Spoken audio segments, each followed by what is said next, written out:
Myself, Dr. Sunita Pandey, Associate Professor in Economics, SK Government Girls College, Sikar. Students, today we are going to study about value of money and its changes. अर्थात मुद्रा का मूल्य और इसमें परिवर्तन के बारे में हम आज पढ़ने जा रहे हैं. So first of all, we should know about value of money. What is the meaning of value of money? अर्थात मुद्रा का मूल्य किसे कहा जाता है. Value of money is nothing but purchasing power of money.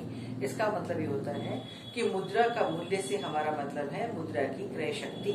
मुद्रा की क्रय शक्ति और सामान्य कीमत स्तर, इन दोनों के बीच में विपरीत संबंध पाया जाता है. जब सामान्य कीमत स्तर में वृद्धि होती है तो मुद्रा के मूल्य में कमी हो जाती है और कीमतों के कम होने पर मुद्रा के मूल्य में वृद्धि हो जाती है. तो मुद्रा के मूल्य में जब परिवर्तन होता है अर्थात मुद्रा के मूल्य में जब वृद्धि या कमी होती है तो हम उसे इन निम्न स्वरूपों के अंतर्गत अध्ययन करते हैं. सबसे पहले हम पढ़ेंगे इन्फ्लेशन यानी मुद्रास्फीति. मुद्रास्फीति से अभिप्राय ये होता है कि जब किसी अर्थव्यवस्था में मुद्रा के मूल्य में कमी होनी शुरू हो जाती है अर्थात कीमत स्तर में जब वृद्धि होनी शुरू हो जाती है तो यह स्थिति तेजी या मुद्रास्फीति की स्थिति कहलाती है. मुद्रास्फीति किसी भी देश की अर्थव्यवस्था के लिए अच्छी स्थिति नहीं मानी जाती है. वर्तमान समय में विकसित और विकासशील सभी प्रकार के देश इस मुद्रास्फीति की समस्या से ग्रस्त हैं और इसका सामना कर रहे हैं. जब अर्थव्यवस्था में मुद्रा की मात्रा का प्रसार हो जाता है, मुद्रा की मात्रा में वृद्धि हो जाती है तो ऐसा होने के कारण और अन्य कारणों की वजह से सामान्य कीमत स्तर बढ़ना शुरू हो जाता है और सामान्य कीमत स्तर जब लगातार बढ़ता जाता है तो यह स्थिति मुद्रास्फीति की स्थिति कहलाती है. इसके पश्चात आता है डिफ्लेशन यानी अपस्फीति अर्थात मंदी. जिस समय अर्थव्यवस्था में मुद्रा के प्रसार में कमी हो जाती है, मुद्रा की मात्रा में कमी होनी शुरू हो जाती है, उत्पादन की मात्रा और रोजगार दोनों में कमी होनी शुरू हो जाती है तो ऐसी स्थिति में कीमत स्तर भी गिरना शुरू हो जाता है. लेकिन फिर भी वस्तुएं बिकती नहीं है. पहले से उत्पादित किया हुआ माल बिना बिका हुआ पड़ा रहता है. क्यों? क्योंकि अर्थव्यवस्था में लोगों के पास में क्रय शक्ति नहीं होती है. लोगों की क्रय शक्ति कहाँ चली जाती है? क्यों नहीं होती क्रय शक्ति? क्योंकि लोग बेरोजगार होने शुरू हो जाते हैं. तो ये स्थिति मंदी की स्थिति कहलाती है. ये मंदी की स्थिति भी किसी भी अर्थव्यवस्था के लिए अच्छी स्थिति नहीं कहलाती है. जब मुद्रास्फीति हो जाती है किसी अर्थव्यवस्था में और मुद्रास्फीति को दूर करने के लिए अर्थव्यवस्था में राजकोषीय नीति के द्वारा या मौद्रिक नीति के द्वारा या अन्य उपाय अपना करके इसे नियंत्रित करने के लिए जो प्रयास किए जाते हैं तो वे प्रयास कहलाते हैं डिसइन्फ्लेशन यानी विस्फीति. विस्फीति में हम तेजी या मुद्रास्फीति की स्थिति को दूर करने के उपायों के बारे में चर्चा करते हैं या कहें कि अध्ययन करते हैं. इसके पश्चात आता है रिफ्लेशन. रिफ्लेशन यानी संस्फीति अर्थात जब डिफ्लेशन होती है अर्थव्यवस्था में, जब अर्थव्यवस्था में मंदी की स्थिति उत्पन्न हो जाती है और उस मंदी की स्थिति को दूर करने के लिए या मंदी से निपटने के लिए सरकार के द्वारा विभिन्न नीतियों के माध्यम से जो भी उपाय अपनाए जाते हैं उन उपायों का अध्ययन हम रिफ्लेशन यानी संस्फीति के अंतर्गत करते हैं. इसके पश्चात आता है स्टैगफ्लेशन. स्टैगफ्लेशन अर्थव्यवस्था में वह स्थिति कहलाती है जहां पर एक तरफ तो इकोनॉमी में इन्फ्लेशन की स्थिति होती है अर्थात कीमत स्तर में लगातार तीव्र गति से वृद्धि होती है तो दूसरी तरफ बेरोजगारी की स्थिति विद्यमान होनी शुरू हो जाती है या कहेंगे बेरोजगारी बढ़ना शुरू हो जाता है. जब ये दोनों चीजें अर्थात अर्थव्यवस्था में जब तेजी और बेरोजगारी दोनों एक साथ देखने को मिलती है तो यह स्थिति स्टैगफ्लेशन की स्थिति कहलाती है. अब हम इन्फ्लेशन को डिटेल में समझते हैं कि मुद्रास्फीति किसे कहा जाता है. मुद्रास्फीति को समझने के लिए हमें इन 4 बातों पर ध्यान देना होगा. सबसे पहले ये कि कीमत में लगातार वृद्धि होती है. किसी भी देश में यदि कीमतें बढ़ रही हैं तो कीमतों के बढ़ने का मतलब ये नहीं है कि वहां पर मुद्रास्फीति विद्यमान है. मुद्रास्फीति की स्थिति केवल तभी होती है जब अर्थव्यवस्था में कीमत स्तर में लगातार वृद्धि होती है यानी जब प्राइसेस कंटिन्यूअसली इंक्रीज होती रहती है तो यह स्थिति मुद्रास्फीति की स्थिति कहलाती है. इसी तरह से ये स्थिति असंतुलन की दशा है अर्थात जब अर्थव्यवस्था में मुद्रास्फीति उत्पन्न हो जाती है तो अर्थव्यवस्था में आर्थिक असंतुलन उत्पन्न हो जाता है या कहें कि अर्थव्यवस्था असंतुलित स्थिति में पहुंच जाती है. यह एक प्रक्रिया है. एक प्रक्रिया का अभिप्राय है कि इसमें कंटिन्यूटी होनी जरूरी है अर्थात जब कीमतें लगातार निरंतर वृद्धि की ओर अग्रसर होती हैं, बढ़ती रहती हैं, तभी अर्थव्यवस्था में मुद्रास्फीति की स्थिति कहलाती है. इसके पश्चात कि इसका विश्लेषण प्रावेगिक की सहायता से होना चाहिए। अर्थात जब किसी भी चर के अध्ययन में निरंतरता आ जाती है, कंटिन्यूटी आ जाती है, तो उस चर का अध्ययन हमें प्रावेगिक विश्लेषण के माध्यम से करना होता है। तो अब हम मुद्रास्फीति को ज्ञात करने के सूत्र के बारे में जानते हैं। इसका सूत्र जो है, क्योंकि अभी आपने देखा कि इसका विश्लेषण प्रावेगिकी की सहायता से होना चाहिए, और प्रावेगिक विश्लेषण वह होता है जिसमें हम टाइम को साथ लेकर के, समय को साथ लेकर के चलते हैं, यानी ये समय रहित नहीं बल्कि समय सहित अध्ययन कहलाता है। और मुद्रास्फीति की दर को ज्ञात करना हो, जैसे टी वर्ष में मुद्रास्फीति की दर हमें ज्ञात करनी है, तो इसका फार्मूला होता है मुद्रास्फीति की दर इज इक्वल टू वर्ष टी में कीमत स्तर, टी मीन्स करंट ईयर यानी प्रेजेंट ईयर, जो चालू वर्ष है उस चालू वर्ष में जो कीमत स्तर है वह माइनस वर्ष टी माइनस 1 में कीमत स्तर, अर्थात प्रीवियस ईयर की प्राइसेस। इसका मतलब हुआ कि चालू वर्ष की कीमतें माइनस पिछले वर्ष की कीमत स्तर अपॉन वर्ष टी माइनस 1 का कीमत स्तर यानी प्रीवियस ईयर की जो प्राइसेस है उन्हें लिखा जाता है इंटू 100। एक बार फिर से सुन लीजिए, करंट ईयर में प्राइसेस चालू वर्ष की कीमतें माइनस पिछले वर्ष का कीमत स्तर अपॉन पिछले वर्ष का कीमत स्तर इंटू 100। इस सूत्र की सहायता से हम मुद्रास्फीति की दर को ज्ञात कर सकते हैं। अब हम मुद्रास्फीति के विभिन्न प्रकारों के बारे में पढ़ने जा रहे हैं। मुद्रास्फीति के विभिन्न प्रकार जो हैं, इन्हें हम अलग अलग भागों में बांट करके अध्ययन करेंगे, जिसमें हम मुख्य रूप से इन्हें दो आधारों पर बांट करके इनका अध्ययन करेंगे। पहला इसका अध्ययन हम करेंगे तीव्रता के आधार पर, और दूसरा हम इसका अध्ययन करेंगे कारणों के आधार पर। तो सबसे पहले हम तीव्रता के आधार पर मुद्रास्फीति कितने प्रकार की होती है उसके बारे में जान लेते हैं। तीव्रता यानी स्पीड, बढ़ने की गति।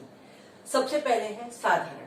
साधारण मुद्रास्फीति वह स्थिति होती है जब किसी अर्थव्यवस्था में कीमत स्तर में वृद्धि होना प्रारंभ होती है, यानी ये शुरुआती दौर है जहां पर कीमतें बढ़ती है लेकिन बहुत ज्यादा कीमतों में वृद्धि नहीं होती है। इस स्थिति में अर्थव्यवस्था में रहने वाले लोगों का उस देश की मुद्रा के प्रति विश्वास होता है और लोग मुद्रा को अपने पास में इकट्ठा करके रखने की कोशिश भी करते रहते हैं। ये साधारण मुद्रास्फीति कहलाती है। इसके पश्चात आती है तेज रफ्तार वाली मुद्रास्फीति। ये तेज रफ्तार वाली मुद्रास्फीति, इसे हम दौड़ती हुई या भागती हुई मुद्रास्फीति के नाम से भी जान सकते हैं। ये 2 से 3 अंकों के बीच में पाई जाती है, जैसे 20% या 279% या कहें 999% तक की मुद्रास्फीति की दर भी तेज रफ्तार वाली मुद्रास्फीति की दर में शामिल की जाती है। तेज रफ्तार वाली मुद्रास्फीति की दर जब किसी अर्थव्यवस्था में प्राप्त होनी शुरू हो जाती है तो यह उस अर्थव्यवस्था के लिए चिंता का विषय है, क्योंकि 999% यदि प्राइसेस बढ़ती हैं तो यह कीमतों में बहुत अधिक वृद्धि होती है और किसी भी अर्थव्यवस्था के लिए यह स्थिति सही नहीं कहलाती है। इसके पश्चात आती है अत्यधिक तेज रफ्तार वाली मुद्रास्फीति। इस अत्यधिक तेज रफ्तार वाली मुद्रास्फीति में मुद्रास्फीति की दर 4 अंकों से भी आगे चली जाती है। 4 अंकों में, 5 अंकों में मुद्रास्फीति की दर पाई जाती है, जो कि बहुत अधिक कीमत वृद्धि को प्रदर्शित करती है। दुनिया में बहुत से ऐसे राष्ट्र हैं जिन राष्ट्रों में अत्यधिक तेज रफ्तार वाली मुद्रास्फीति भी देखने को मिलती है। ऐसी अर्थव्यवस्थाओं में आर्थिक स्थिरता बिल्कुल भी नहीं पाई जाती है। अर्थव्यवस्था में मुद्रा के प्रति लोगों के विश्वास में बहुत कमी हो जाती है। तो इस तरह आपने देखा कि तीव्रता के आधार पर हम मुद्रास्फीति को 3 भागों में बांट करके इसका अध्ययन करते हैं। अब हम आते हैं कारणों के आधार पर मुद्रास्फीति, अर्थात कारणों के आधार पर मुद्रास्फीति का उदय किस प्रकार से होता है। इसमें सबसे पहली है मांग जन्य यानी डिमांड पुल इन्फ्लेशन।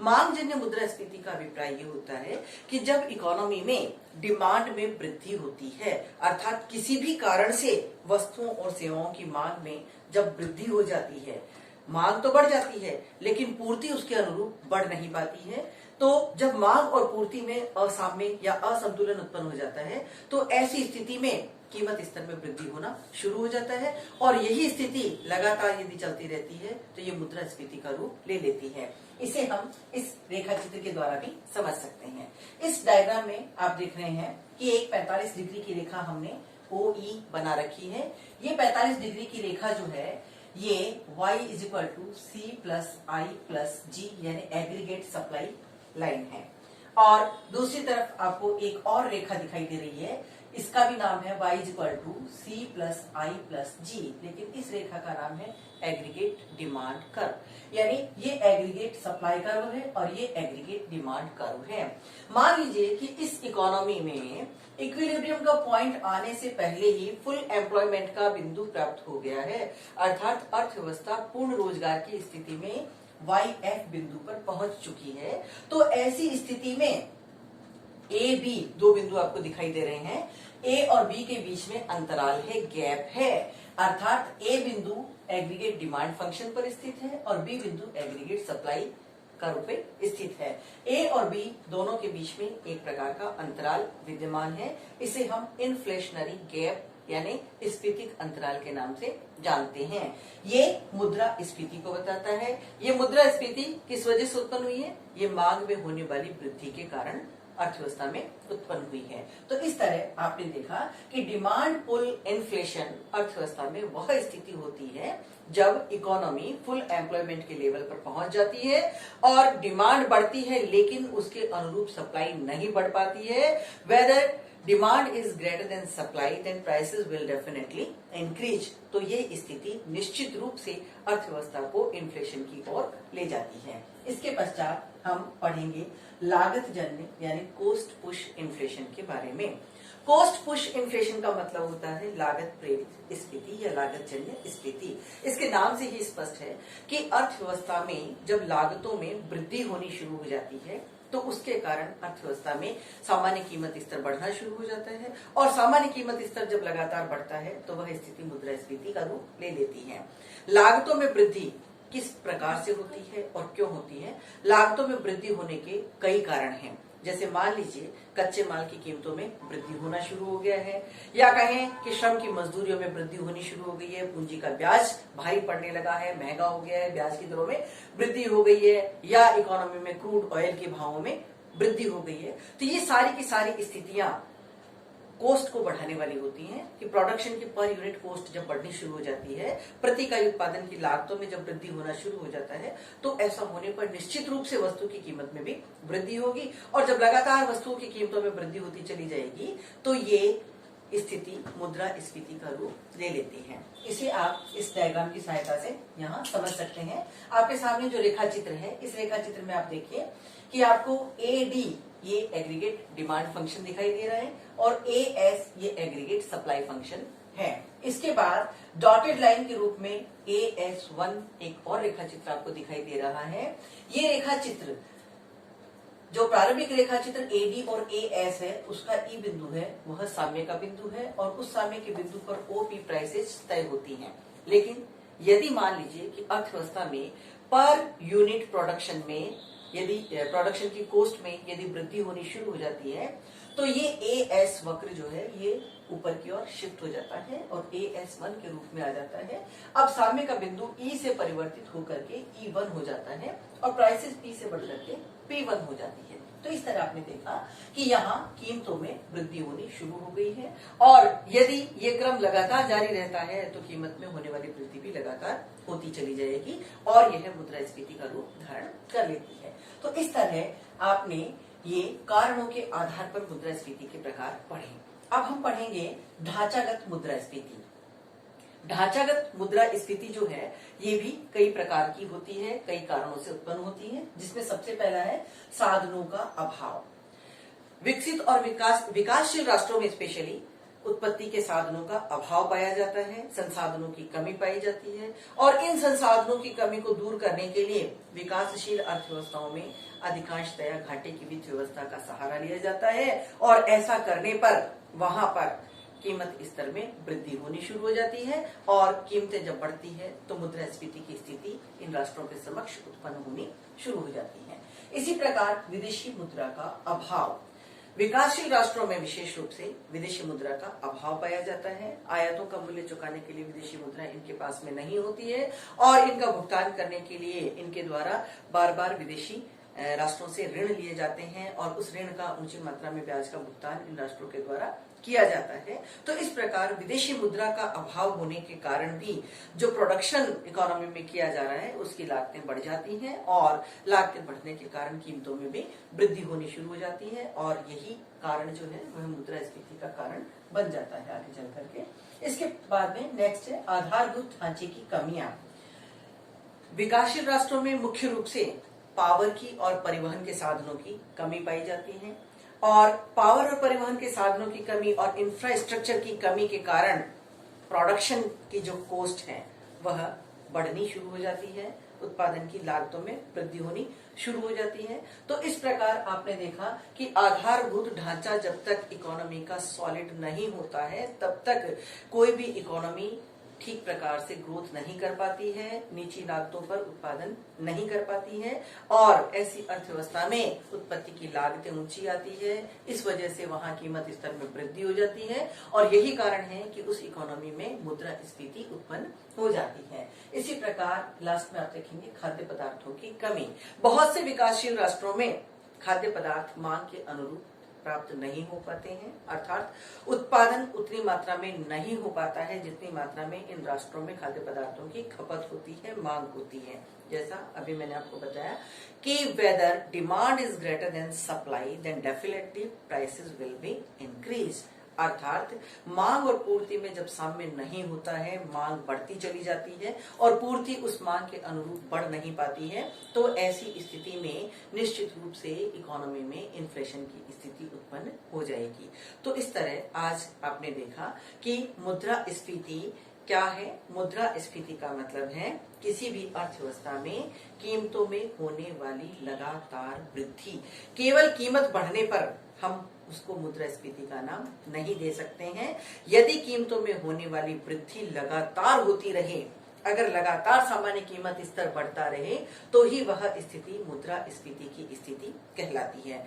मुद्रास्फीति प्रारंभिक दौर में किसी भी इकोनॉमी के लिए, किसी भी अर्थव्यवस्था के लिए एक टॉनिक का कार्य करती है। टॉनिक का कार्य करने का मतलब ये है कि ये अर्थव्यवस्था को आगे की ओर बढ़ने के लिए प्रेरित करती है। जब कीमतें बढ़ती हैं तो प्रोड्यूसर सप्लाई बढ़ाने की कोशिश करते हैं। सप्लाई बढ़ाने के लिए उन्हें उत्पत्ति के साधनों को रोजगार देना पड़ता है, तो रोजगार की मात्रा में वृद्धि होती है। जब रोजगार बढ़ता है तो लोगों की आय बढ़ती है। जब आय बढ़ती है तो लोगों के द्वारा उपभोग बढ़ा दिया जाता है। जब उपभोग बढ़ता है तो पुनः उत्पादन में वृद्धि होती है और इस प्रकार से किसी भी अर्थव्यवस्था में आर्थिक प्रगति या आर्थिक वृद्धि का मार्ग प्रशस्त होता है। परंतु यदि ये प्रक्रिया निरंतर, लगातार, लंबे समय तक चलती रही तो आगे चल करके ये बहुत भयानक रूप धारण कर लेती है। जैसे ही मुद्रास्फीति की दर 2 से 3 अंकों की ओर बढ़नी शुरू हो जाती है तो वह स्थिति किसी भी अर्थव्यवस्था के लिए अच्छी स्थिति नहीं कही जा सकती है। वर्तमान परिप्रेक्ष्य में, वर्तमान दौर में दुनिया में बहुत से विकसित और विकासशील राष्ट्र इस मुद्रास्फीति की समस्या का सामना कर रहे हैं।